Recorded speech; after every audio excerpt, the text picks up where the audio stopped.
আগামীতে যদি আপনাদের ভোট নিয়ে এই জনগণের ম্যান্ডেট নিয়ে বাংলাদেশ জাতীয়তাবাদী দল বিএনপি রাষ্ট্র ক্ষমতায় যায়, সবচাইতে বেশি উপকৃত হবে আমাদের মা বোনেরা, আমাদের নারী সমাজ।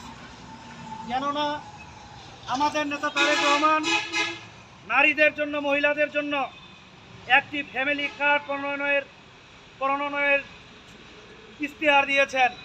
এই ফ্যামিলি কার্ডটি কি?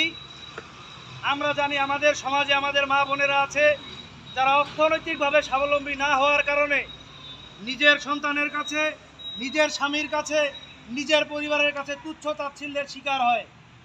আমাদের নেতা তারেক রহমান সুদূরপ্রসারী চিন্তা ভাবনার আলোকে আজকে আপনাদের জন্য যে ফ্যামিলি কার্ডের ব্যবস্থা করার নির্বাচনী ইশতেহারে ঘোষণা দিয়েছেন, এই ফ্যামিলি কার্ডের মাধ্যমে আপনারা মা বোনেরা আপনাদের এক মাসের একটি পরিবারের জন্য যত ধরনের খরচ প্রয়োজন, আপনারা প্রত্যেকটি খরচ এই ফ্যামিলি কার্ডের মাধ্যমে আপনারা সংগ্রহ করতে পারবেন।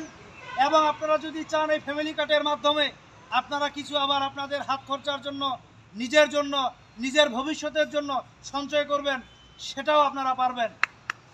আমি সকলের প্রতি উদাত্ত আহ্বান জানাবো, আপনারা আজকে আমরা যে একটি ছোট্ট উপহার নিয়ে আপনাদের সাথে এসেছি, ইনশাল্লাহ আগামীতে আমরা জনগণের দল, আপনারা যদি আপনাদের মূল্যবান ভোট দিয়ে এই পঞ্চগড় ১ আসনের যে ধানের শীষ পাবে, ধানের শীষের প্রতীক পাবে, ধানের শীষের কাণ্ডারিকে আপনারা যদি বিপুল সংখ্যক ভোট দিয়ে আপনারা ওই পার্লামেন্টে নিয়ে যান, আমি আজকে আপনাদের এলাকার সন্তান হিসেবে আমি আপনাদেরকে আজকে এখানে কথা দিচ্ছি, আপনাদেরকে কোনো এমপির কাছে, কোনো মন্ত্রীর কাছে, কোনো মেম্বারের কাছে, কোনো মেয়রের কাছে যাইতে হবে না।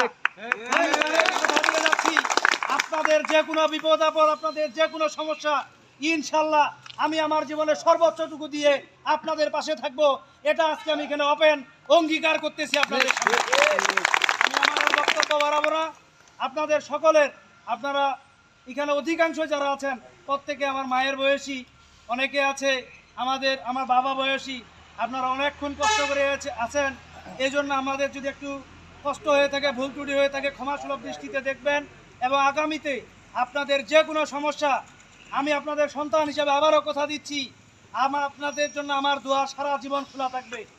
আপনারা কারো কাছে যাওয়ার দরকার নাই, আপনারা সরাসরি আপনাদের যে কোনো বিপদ আপদ আমাদেরকে বলবেন। আমি আমার দল বিএনপির, আমাদের যারা ভারপ্রাপ্ত দায়িত্ব রয়েছে, পঞ্চগড়ে রয়েছে, আমাদের নেতা তারেক রহমান রয়েছে, আপনাদের এই বিপদ আপদ, আপনাদের সুবিধা অসুবিধার সমস্ত কথা আমরা হাইকমান্ডকে জানিয়ে আপনাদের কল্যাণের জন্য আমরা কাজ করব। আমি আমার আর বক্তব্য বাড়াবো না। আমার এই বক্তব্য শেষ পর্যায়ে